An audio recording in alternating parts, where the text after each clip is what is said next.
Okay, magandang araw sa atin lahat mga kababayan. Saan man panig kayo ng daigdig naron, dito na naman tayo sa another episode ng ating vlogs.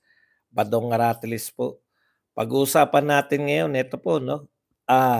BP Sara hindi po dumalo sa budget hearing. Kasabay po niyang hindi niya pagdalo, lumabas po yung part 2 ng kanyang interview na tinukoy niya na po kung sino yung sinasabi niyang dalawang tao na may control ng budget ng Pilipinas. Walang iba kundi si Saldico at saka si Martin Romualdez. Pag-uusapan din po natin, ito po si Marcoleta. Maraming salamat po kong Marcoleta sa napakatapang na pagtatanggol, no? Dito po sa budget ni BP Sara, sa pagkatao po ng yung opisina po ng Office of the Vice President at pagpapaliwanag po sa atin, no, ng tradisyon nila sa Kongreso hinggil po diyan sa kortesiya.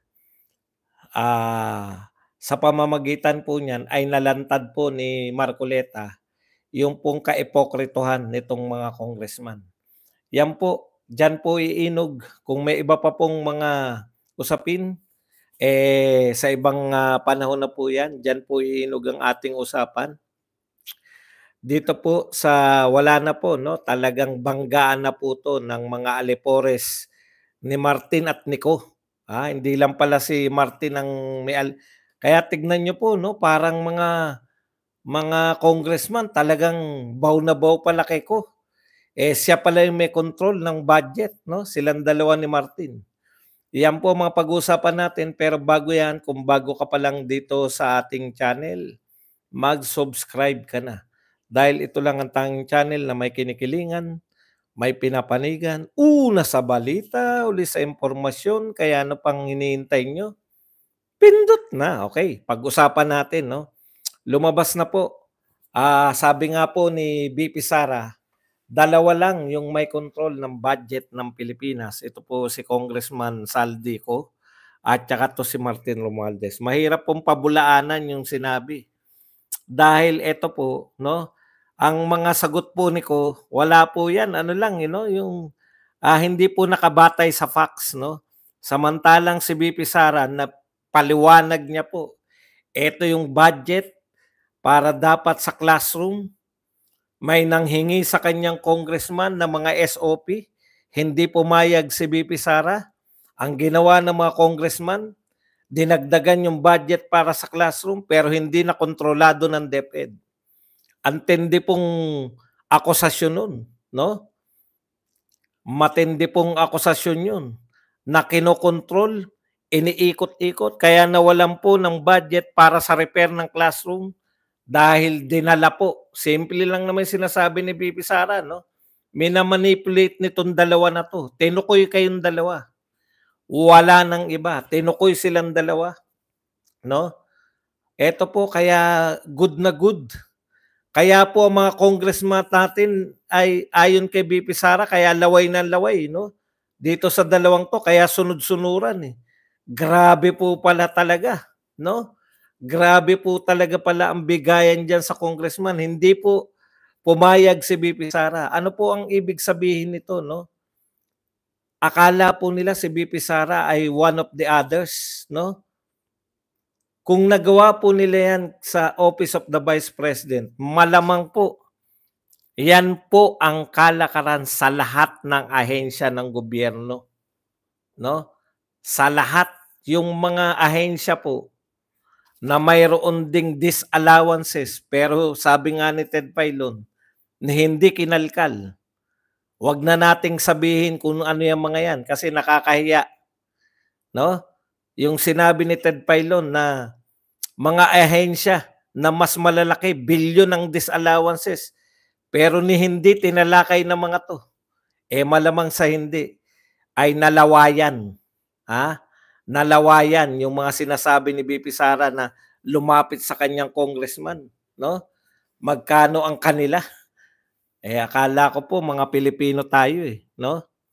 Hindi ko po akalain na marami palang congressman marami po palang congressman, akala ko Pilipino tayo, 'no? Koreano pala mga congressman. Akala ko Pilipino, eh, imbestiga kayo ng imbestiga, 'no? Sa kay Alice Go na Chinese, ang dami pala sa congressman. Hindi po lahat, ha? Hindi ko sinasabing lahat kasi nariyan pa sila Marcoleta, eh. Hindi naman tinukoy ni VP Sara kung sino yung congressman na yun. Eh, mga Koreano po pala. Ano po, alam niyo po ibig sabihin ng Koreano? 'Pag may tinatayong proyekto, magkano Korean? Magkano Korean? Dati mga Pilipino 'yan, eh, ha? Naging Koreano, magkano Korean? Alam niyo na ngayon kung bakit sila Koreano. Antindi niyo po, maski maski si VP Sara hindi niyo pinatawad. Sa DepEd nanghihingi sila ng magkano Korean. Mga Koreano, aba, kaya pala galit na galit kayo sa mga Duterte ngayon namin naintindihan.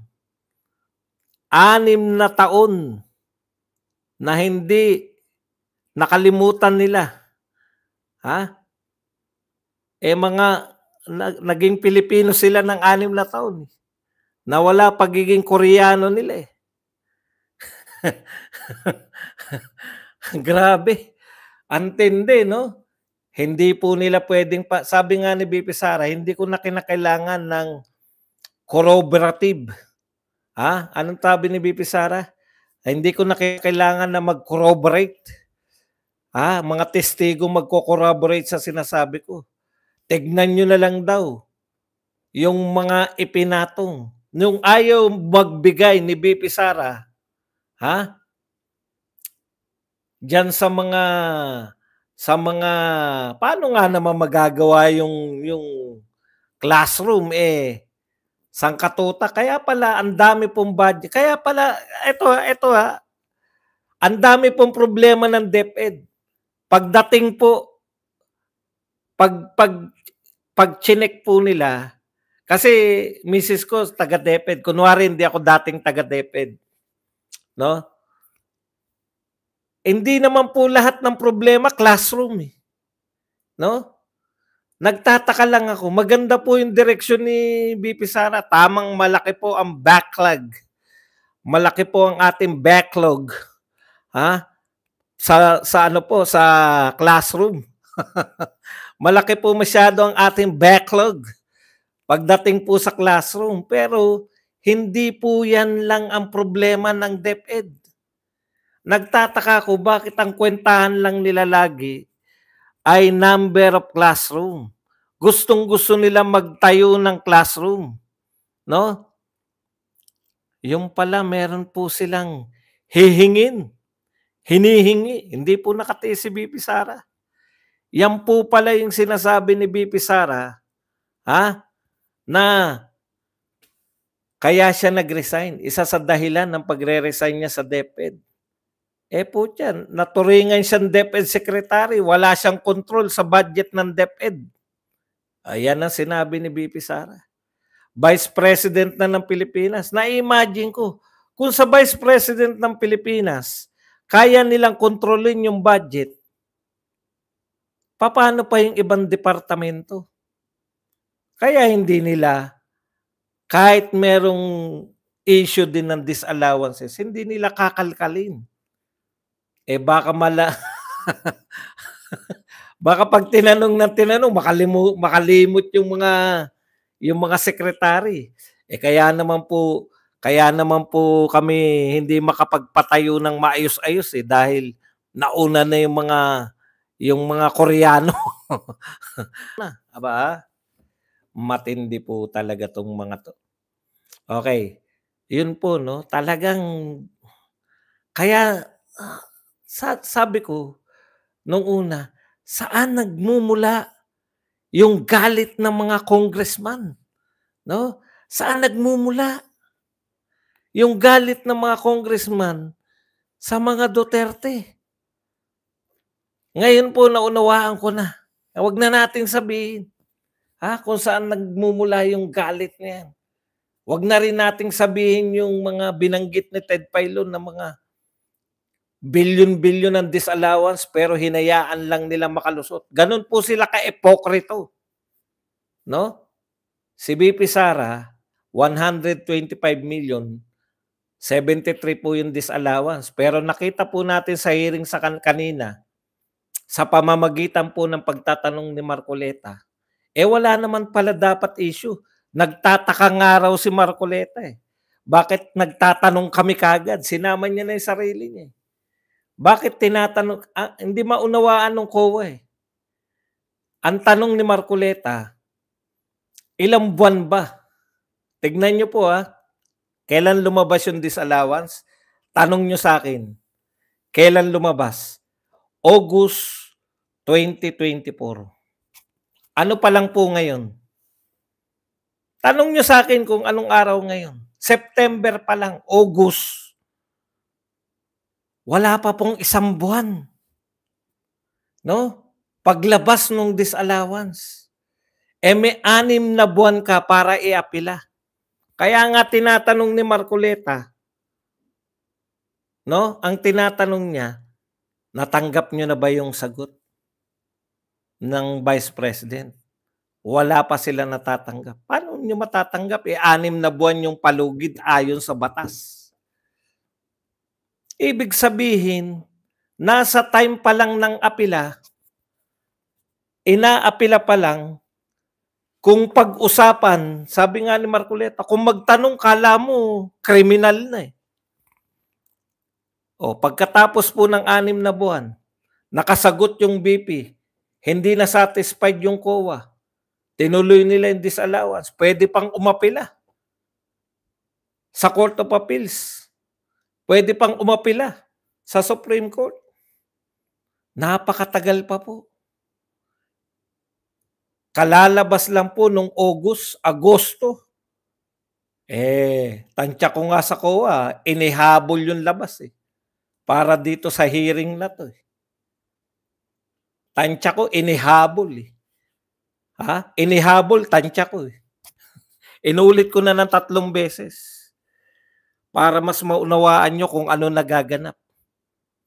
Kasi kung wala yun, wala silang ibabanat kay VP Sara. Di ba? Meron din. Nakahanap pa rin. Isa-isayin natin yung binanat. Dito muna tayo kay Martin at saka kay Ko. Ang linaw ng binanat sa inyo, binigyan kayo ng mga numero. Binigyan. Eto classroom, eto lang yung hinihingi ng DepEd. Dinagdagan ninyo yung budget nung hindi pumayag si VP Sara na magbigay sa mga humihingi. May humihinging Koreano, eh. Hindi pumayag si VP Sara. Ang ginawa nila, Nico at saka ni Martin Romualdez, nilipatan, dinagdagan. Pero kinuha naman sa repair. Yung budget sa repair, dinagdag dito. Siguro walang repair yan, eh. Paano ka makaka-Koreano, magiging Koreano ka sa repair? Konting pera lang yan, eh. Dinagdag dito. Antinding akusasyon yan. Ngayon, ang sumagot si Ko kanina, eh. Ang sagot ni Ko, pagwawaldas ng pera ang ginawa ng Vice President. Pagwawaldas? Bakit daw inaldas? Kasi naganda kami ng 100 pagkain sa mga gwardiya. Hindi kinain. Grabing issue yan. Magwawala yung mga tao. Naganda ng 100 pagkain, hindi kinain ng mga gwardiya. Aba, antindi nun. Inaakusahan ka, Ko. Inaakusahan ka. Na hawak ninyo yung trilyong budget ng Pilipinas. Tapos ang ibabato mo kay VP Sara, naganda kami ng 100 pagkain, hindi nyo kinain. Pag-aaksaya yan. Mas mabigat pong akusasyon yun. Ang tindi yung leveling ng akusasyon, matindi. Narinig ko ba sa mga congressman na ang 1.4 billion budget sa flood control ay binabaha? May narinig ba kayo na pag-aaksaya ng pondo ng taong bayan? Kung ang intensyon po ng flood control na 1.4 billion a day, ma-prevent yung baha at bumaha, yun po ang maliwanag na pag-aksaya ng bayan, pera ng bayan. Pero ginagawa po tayong mahihina utak nitong mga congressman. Ha? Nagluto kami. Pinaghanda ang 100 gwardiya ni BP Sara. 100 gwardiya pagkain. Pag-aksaya yan. Huwag niyong tignan ng 1.4 billion. Huwag niyong tignan ng mga ayudang billion, 500 billion, 600 billion, taon-taon. Pero ang tignan ninyo, yung pag-aksaya ni BP Sara. Binigyan namin ng pagkain, hindi kinain. Aba, pag-aksaya ng pera yan. Tindi, no? Ang tindi. Nakita niyo yung leveling? Ang binibintang natin sa kanila, 1.4 billion a day. Ang binalik ni ko, naghanda kami ng 100 pagkain, hindi kinain. Dapat ba mag-alsa yung taong bayan? Dahil may 100 kayong pinakain? Ito po. Kaya sabi ni BP Sara, dapat ang kino-question nyo lang yung budget niya ngayon. Yun po ang ginawa. Bakit po galit na galit ang mga congressman nung natuklasan nila na si BP Sara ay hindi dadalo? Kasi meron po silang stick to the plan part 2. Stick to the plan. Dito muna tayo kay Marcoleta. Maraming salamat po, Congressman Marcoleta. No?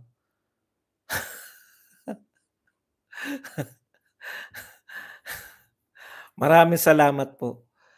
Kasi in-expose niyo po yung ka-ipokritohan ng House of Representatives. Bakit? Bakit ipokrito sila? Tignan niyo. Kay President Marcos, umaangal yung Makabayan Black. Bakit? Hindi sila pinagtanong. Bakit? It's been a long tradition. It's been a long treasured tradition of the House of Representatives and the Senate to have to give courtesy to the two highest officials of the land. Sabi ni Marcoleta, tama yan. Dahil yan ay most old treasured tradition ng Kongreso. Igalang.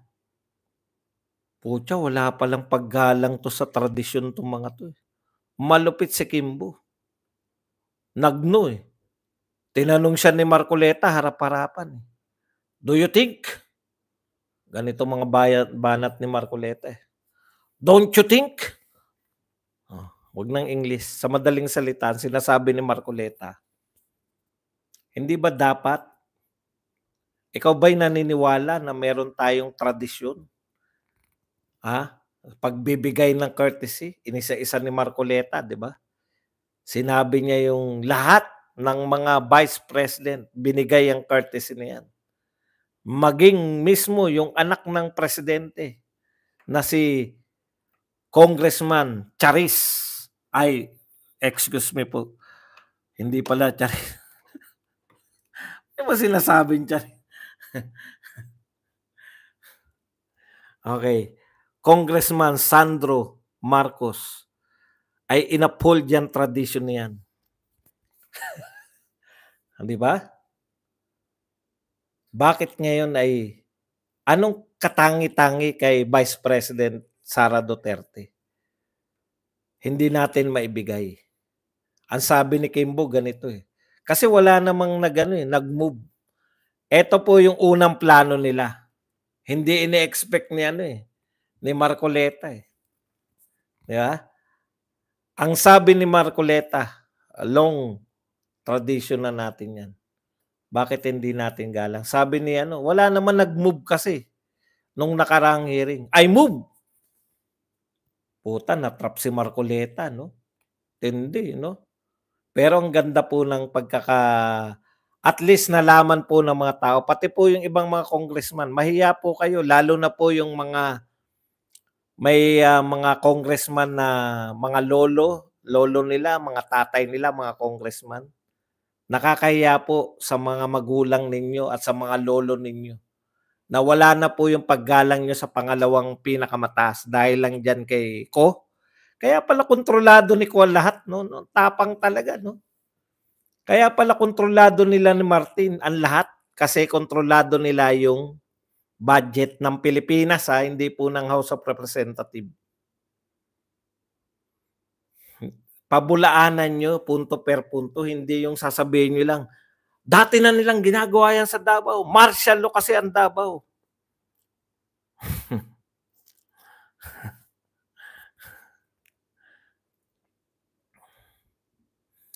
Okay. Punta na po tayo rito sa sabay nagbotohan, divide the house. Si Kimbo talagang ano siya, 'no? Oo-ohan ka niya sa harapan. Sabay may plano sila na divide the house kaagad. Wala nang deba-debate. Divide the house, siyempre panalo sila. Tuloy. Bakit po masama ang loob nila lahat? Kasi nakaplano na sila, Sinuri pa nila yung interview ni VP Sara. Ang galing talaga nung labas ng interview ni VP Sara. Ang sabi sa interview, ano sabi ni VP Sara? Iginagalang ko. Mali po yung sinasabi na hindi ko ginagalang yung Kongreso. Iginagalang ko po. Pinanghawakan nila. Ano meaning nito? Para kung na nakinikinitan na nagmi-meeting sila. A-attend dyan. Kaya ihanda na natin. Hindi niya pwedeng sabihin na ganto-ganto. Kita niyo po yung tanong nila.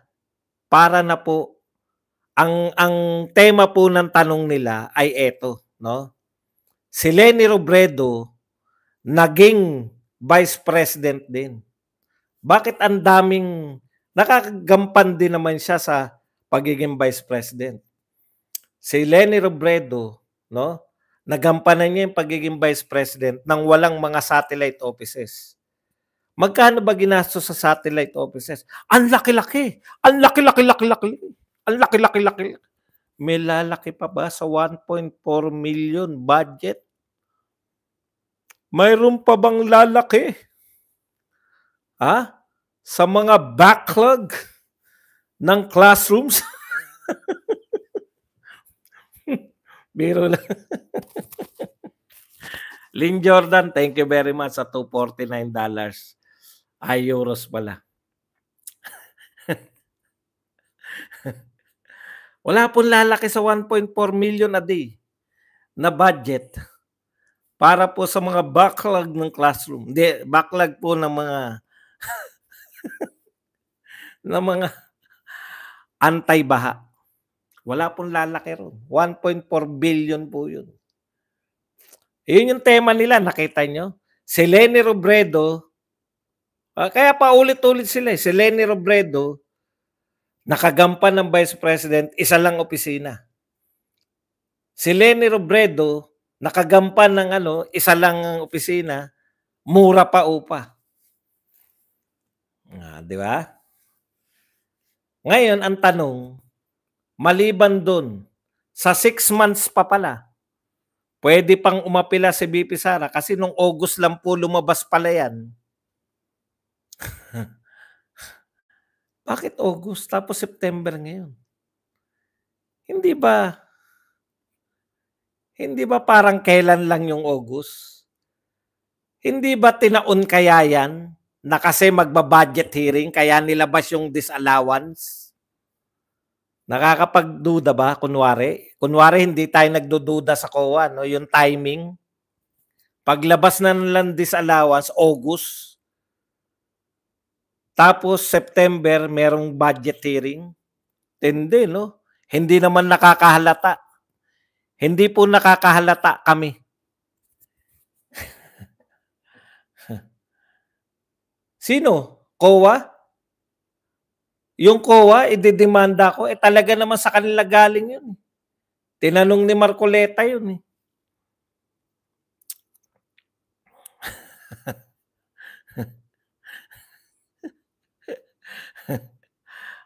Kasama nga sa script yan. Kasama po sa script yan lahat. Nakita nyo po yung script ngayon. Tapos may biglang mag-inject. Mali pa nga yung pag-inject ni Franz Pumarin. No? Out of order nga yun. Kaso kakampi si Kimbo, pinagbigyan na rin. Kasi basketball player hindi naman niya alam yung nagaganap Mali yung singit. Yun lang po yung papel niya 'di ba? Isisingit niya na mura yung upa. Mura yung upa. Tapos sasabihin naman nila mahal. Yun yung una, no? Nagsentro sila doon. Ang daming inuupahan.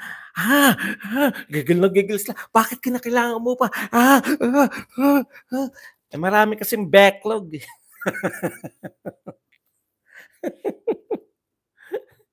Maraming mga backlog na classroom.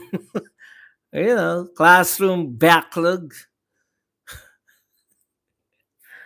Gigil na gigil sa Gigil na gigil sa opisina 'Di ba?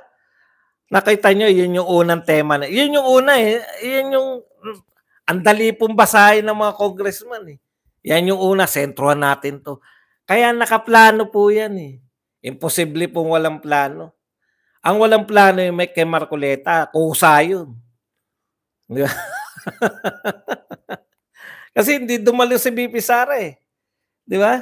Kusa yung si Marcoleta. Okay.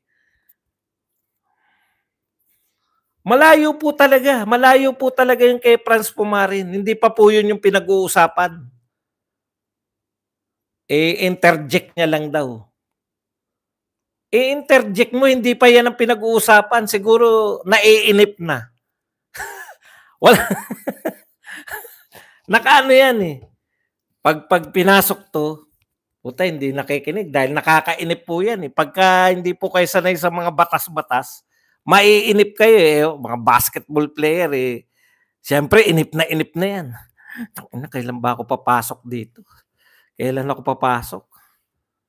O pagpasok, di yun na napag-usapan na mura lang yung opisina ni Leni Robredo, tsaka isa lang. Tapos paulit-ulit na yan. Yung interjection po ng, hindi ba nagagawa ni BP ni Leni yung nagagawa, pero konti lang po. Aray, aray ko.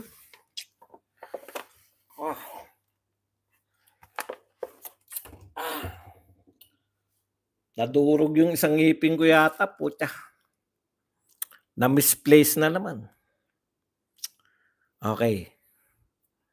Eto pa isa, 'di ba? Yun na yun, yung Ikalawa nilang linya ng mga tanong. Trabaho pa ba talaga ng Vice President? Hindi ba yan ay hindi ba yan trabaho pa ba talaga ng Vice President yung mga social services? Kaya napahiya sila sa COA Pinadefine nila sa COA Inignore na lang Ano sinabi ng COA? Trabaho po yan ng Vice President. Trabaho ng Vice President yung magbigay na social services. Nasa tungkulin nila. Pahiya kayo. 'Di ba? Ang gusto kasi nilang masabi, dapat ibigay na lang natin. Kaya lumilinya, yun naman yung kay Manuel, 'di ba? Hindi po ba bakla ako? Ay, hindi pala, mali pala question. Hindi po ba bading ay hindi po. Hindi po ba kabilang ako sa LGBT? Ay, hindi po pala yung tanong. Hindi po ba? Alam niyo mabubwisit talaga kayo maiinis kayo kasi kitang-kita niyo habang nanonood ako, nakikita mo na inaatake nila yung satellite offices. Inaatake nila yung doble Ginagawa na yan ng DSWD. Yung kay ano, yung atake ni ano, ni Hontiveros, 'di ba? Atake ni Hontiveros. Ayun yun, no? So, para makatipid, dapat wag na magkaroon ng mga satellite offices. 'Di ba? Tapos may ano pa sila na gumawa ng sariling burokrasya. Pinakamarami. Pinakamaraming ano, tapos may sarili pa siyang Vice Presidential Security Group. 'Di ba? Siya lang ang meron niyan. Si Vice President Sara Duterte lang nagkaroon ng Vice President Presidential Group. Si Vice President Sara Duterte lang nagkaroon ng maraming satellite offices. Si Vice President Sara Duterte lang yung napakaraming tulong na gustong ibigay. Sa normal pong sitwasyon, pag ang mga mambabatas po at ang mga naglilingkod sa gobyerno ay tapat sa tungkulin, pinararangalan dapat nila si Vice President Sara Duterte. For the fact na yung mga sinabi nila. Pero dahil galit sila, muwi sila, hindi sila magkapera sa mga Duterte. Ayon kay BP Sara. Sasabihin mo, galing kay BP Sara. Hindi natin alam eh. Ako kanina, hindi ko po alam eh kung bakit sila galit na galit eh. Ngayon, alam ko na. Duplication, redundancy. Yan po ang tema nila. Pero sa totoo lang po, kung may nakaisip na magkaroon ng Vice President Security Group na hiwalay sa Presidential Security Group, kung may nakaisip na ilapit ang serbisyo, hindi lang lahat ng tao luluwas sa Maynila. Sa Maynila lang makakapagserbisyo ang Vice President. Nilapit niya ang tao. Yung regular yung regular yung araw-araw meron. Dahil ginawa niya yan, dapat nga parangalan. Innovative. Alam niyo, naunawaan ko si BP Sara eh. Ganyan na ganyan ako nung ako'y nasa pamahalaan. Napakarami kong naisip na paraan. Pero dahil hindi yan naiisip ng mga boss mo, galit sa'yo. Ang akala, niloloko mo sila. Parehong-pareho, di ba? Ang akala nila, niloloko sila ni BP Sara. Hindi nila alam, tapat sa paglilingkod si BP Sara. Ako, maniwala kay sa akin. Yung may nag-o-observe sa amin, paano nyo nilulutas tong ganitong problema? Nalutas na namin yan. In fact, ganito kami. Paano nyo na, duda. Duda lagi kasi, paano mo nalutas? Hindi ka naman sikat. Hindi ako sikat dahil ayaw kong magpasikat. Sa isip ko lang. Pero dahil dyan, aakusahan ka ng kung ano-ano. Hindi ko po ginagaya yung sarili ko. Naunawaan ko po kung bakit. Kung saan nagmumula. Imbis na parangalan yung mga tao na may kakaibang iniisip, biruin nyo, gumawa ng 12 na ba? O 10 pa lang. Gumawa ng satellite offices.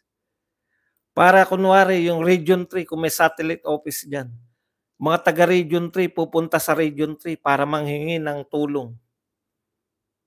Masama po ba yun? Bakit nyo minamasama? Alam nyo, pinasasama lang nila si BP Sara. Wala po silang maisip eh. Tanong, may disallowances ba maliban sa confidential fund? Sagot ng COA, wala. Wala? Ano yung mga kinakalkal nila na overpriced at ano? Ayon lang yung kay Franz Pumarin. Ha? Ano ba si Franz Pumarin? COA ba? Hindi, congressman. Ha? Congressman? Paano niyo nasabi? Kung nakabatay sa congressman, yung pagsasabi niyo na overpriced at hindi sa COA, hindi sa COA galing yung sinasabi nilang overpriced. Kay Franz po, inuulit-ulit si Franz Pumarin. Ayon kay Franz Pumarin. Puta sabi ko, teka muna, matagal ba nagsalita si Franz Pumarin? Parang isa lang yung sentence ni Franz Pumarin eh. Isa lang yung sentence niya tapos yan na yung dahilan ng lahat. Ang magsasabi po na overprice COA, tanong, may sinabi bang COA? Wala. Eto pa isang malupit. Yung serbisyo, malapit na mag-expire. 'Pag malapit na pong mag-expire, puwede pa pong kainin. Malapit pa lang, eh. Pagde-deliver lang kasi. Kita niyo po 'pag ganito dineliver, subukan niyo pong ganito i-deliver, 'no? Ay naku, ipakain na natin 'yan sa mga nasunugan, yang ano na 'yan kasi sa isang buwan expired na 'yan, sayang. Oh, ito puwede pa 'to, hindi pa 'to expire, ano pa 'to, isang buwan pa 'to. Kung ganito ang pahayag, isang buwan pa 'to ma-e-expire, may nasunugan do'n sa Tondo, ipakain na natin 'to, makakatulong 'to. Oh, 'di ba? Pero kung ano, pinamigay na, pinamigay pa, ma-e-expire na. 'Pag nagdrama po si Brosas, pinamigay pa, ma-e-expire na. Anong klaseng Vice President 'yan? Wala pong masama na ipakain yung hindi pa expired. Drinamahan niyo lang, malapit na ma-expire. Oh, 'di ba? 'Pag malapit ma-expire, hindi pa expire. 'Pag drinamahan niyo, pinamigay pa, malapit na ma-expire. Pero kung ang pagkakasabi niyo, "Oh, may stock pa ba tayo riyan? Kasi may nasunugan dun, eh. Eto po, unahin na natin 'to." Kasi yung iba mga bagong deliver, eh. 'Pag gano'n ang ano, walang ano 'no, wala kang kaide-ideya na 'pag walang drama yung delivery,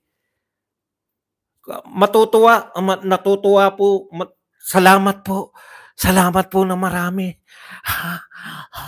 Salamat po ng marami. Pero 'pag drinamahan, ma-e-expire na yung pinakakain niyo. Ano ngayon kung ma-e-expire? Hindi ba dapat uunahin yung bago ma-expire, pakain? Okey lang sana kung itatambak pa, pinapakain na, eh. Tanong sa COA, ano sabi ng COA? Wala pong na-expire na pagkain, na ipakain po, dahil malapit na ma-expire, 'di ba? Malapit na-expire pero naipakain pa rin. Hindi ba masama yun? Hindi masama yun. Ang masama, expire na, pinakain mo, yun ang masama. Yung malapit pa lang, malapit pa. Taffy Tops, thank you very much sa 50 pesos na pangkape. Minsan delivery lang yan, eh. Alam niyo nung mga ano, nung mga yung ako po bibigyan ko lang kayo ng halimbawa. Ito para personal lang po. Etong pananaw ko sa buhay, pagde-deliver lang po yan, eh. Halimbawa, uutusan ko mga tao ko, papapasahin ko ng ano, ng mga papel. Yung ibang mga leader, ganito po sila magpapasok, "Pasa niyo na yan, kinakailangan na, hinahanapan na ako niyan, yari tayo diyan." 'Di ba, ang bigat sa loob. Ito na naman 'tong mga 'to, magpapapasa na naman ng kung ano, ang dami naming ginagawa, uunahin pa 'yan. Hindi tuloy kami makapagturo. Papasa na naman ng mga papel na 'to. "O class, copy this." May gagawin lang si ma'am. 'Di ba? Kasi ang sama sa loob, eh, yung minamadali ka, yung pinipiga ka. Pero si Badong ganito po mag-utos. Ito, mga kasama, ito po walang kuwenta 'to 'no, kaya lang kawawa naman yung mga taga-taas, wala silang pagkukunan ng impormasyon, 'di ba? Kawawa naman sila, mukhang tanga yung mga taga-taas. Kaya 'to, wala namang epekto sa atin 'to, kahit hindi niyo 'yan gawin, puwede niyo namang hindi gawin. Kaya lang, wala na ngang kuwenta, eh, hindi niyo pa gagawin, 'di ba? Gawin niyo lang, tapos pasa niyo na lang natin kasi hindi naman tayo apektado niyan kahit na ano lang. Maya-maya lang ang gaan sa loob nun, walang kwenta pero pinagagawa, sige na nga gawin ko na nga 'to. Depende po 'yan sa paraan ng pag-uutos, eh, 'di ba? Kaya yung mga tauhan mo, sunod kaagad, wala palang kwenta 'to, eh, sige gawin na lang natin 'to. Oh, sino sa tingin niyo yung unang makakapagpasa? Oh, 'di ba, yung leader na gano'n. Oh, tapos pagpasa, "Puta ano 'to? Bakit panay kung ano-ano 'tong pinaggagawa niyo?" Eh, nakapagpasa naman kami. Gano'n ba? Oo. Biro lang po, naglalaro lang tayo, okey. Hindi, ibig sabihin yung point ko dun, minsan delivery lang, eh, 'di ba? Wala naman ninakaw yun pa pala, mayroon po ba na findings na binulsa? Wala po. Ano po ang findings nila? Bakit kinakailangan pa na may satellite office, 'di ba? Bakit namimigay ng tulong? Diyos ko, kino-question si VP Sara kung bakit dapat mamigay ng tulong ang Vice President, samantalang namimigay naman yung DSWD, namimigay naman yung mga gobernador, mga mayor, mga DOH. Yun po ang problema ni VP Sara, bakit siya namimigay ng tulong. Antindi yung mga congressman, no? Kaya nila babawasan yung si Franz Castro, antindi. Tignan nyo nga po kung saan nakalagay yung mga kanilang mga opisina. Doon po sa maraming tao. Tignan nyo logic ni Franz Castro, ha. Tignan nyo po yung location ng kanilang mga Office of the Vice President. Sabi ni Franz Castro, di nakanganga naman sila. Ano kaya ang punto nito? Tignan nyo po kung saan nila nilagay yung mga opisina ng Office of the Vice President. Doon po sa maraming tao. Hindi po ba parang pangangampanya yan? Kasi parang magiging ano yan ng Office of the Vice President. Franz Castro, alam nga namang ilagay sa walang tao. Kaya ka nga naglagay ng Office of the Vice President, satellite office, nilalapit mo sa tao yung serbisyo. Kung gagawa ng opisina at sa bundok, bakit ka pa nagtayo ng opisina? Hindi mo rin nalapit sa tao yung serbisyo. Kaya ka nagtayo ng satellite office para mailapit sa tao yung serbisyo. Ngayon, nung nilapit, ang question niya, bakit doon sa maraming tao? Bakit doon sa maraming tao nagtayo ng opisina? Bakit kaya? Ang sarap tuktukan, no? Kaya, alam nyo, pag sineryoso nyo yung panonood sa mga hearing, talagang mamumblema ka eh. Ako gigil na gigil eh. Puta, anong klaseng tanong yan? Lady Bicol, Ludi Bacol, thank you very much sa $10 na pangkape. RML, CBSBL, thank you very much sa 5 QAR. Di po ba? May question bang ganun? Bakit daw sa maraming tao nilalagay yung mga opisina? Dapat daw questionin yung baka headquarters, campaign headquarters na raw yun. Puta. At saka, ano ngayon? Talagang ganun. Bakit ba namimigay na ayuda sa tingin niyo si Martin?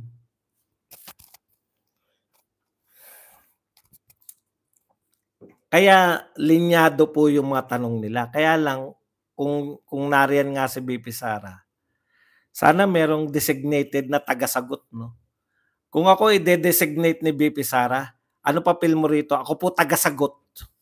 Puta, sasagutin ko talaga lahat ng mga katanungan. Bakit dyan nilagay yan? Para po maraming tao. Para maraming bumoto kay VP Sara. Bakit kayo namimigay? Namimigay na yung, para maging presidente po si VP Sara. Ganun na kagad isasagot ko para shortcut na eh. Bakit kayo namimigay ng tulong para po maging presidente si VP Sara sa 2028?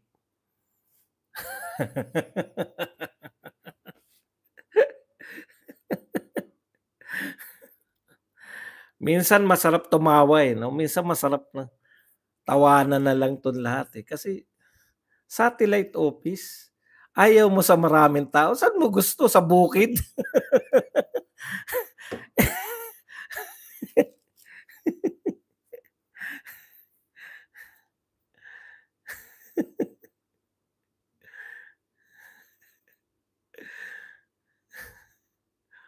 Nangangampanya ka pa.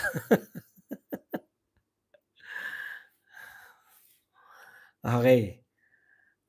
Teka lang, marami akong tinantusan ngayon, eh, sandali lang habang may mga ano, eto nga sabi ni ano 'no, "You may not like the person, you may not like her presence here, but you have to respect the office of the Vice President." Ayon po 'to kay Marcoleta.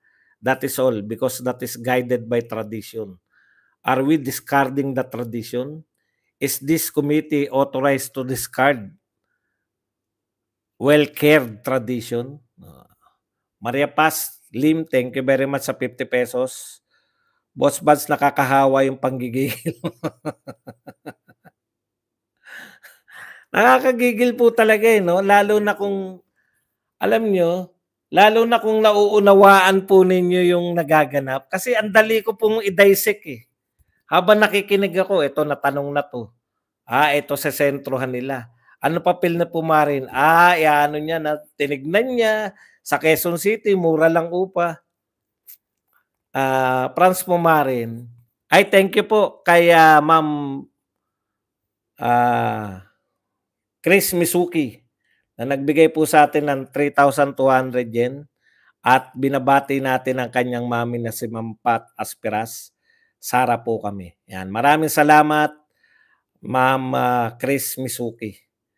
Bagay mo maging spokes ni Sir Mas. Ang dami mong umaasar na nasa kabila.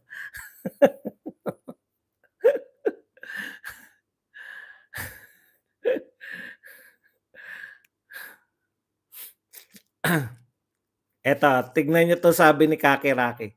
Mukhang tatak Duterte na talagang pambubudol mula sa pekeng war on drugs, pekeng good governance, pekeng laban. Alam niyo, peke pala yung war on drugs. Ano yung nirereklamo niyo sa ICC, peke pala. Mga bugok ang eto yung binabayaran ni ng ano, eh, 'no, ng mga troll, eh, 'di ba, 'to si Kakiraki.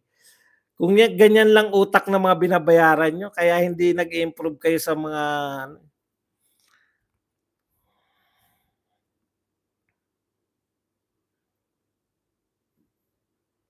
Ito maganda 'to. Nearly 65, tignan niyo, kung ibalita 'to ng media. Nearly 65 million worth of funds spent to distribute welfare goods under the office of the Vice President were improperly liquidated.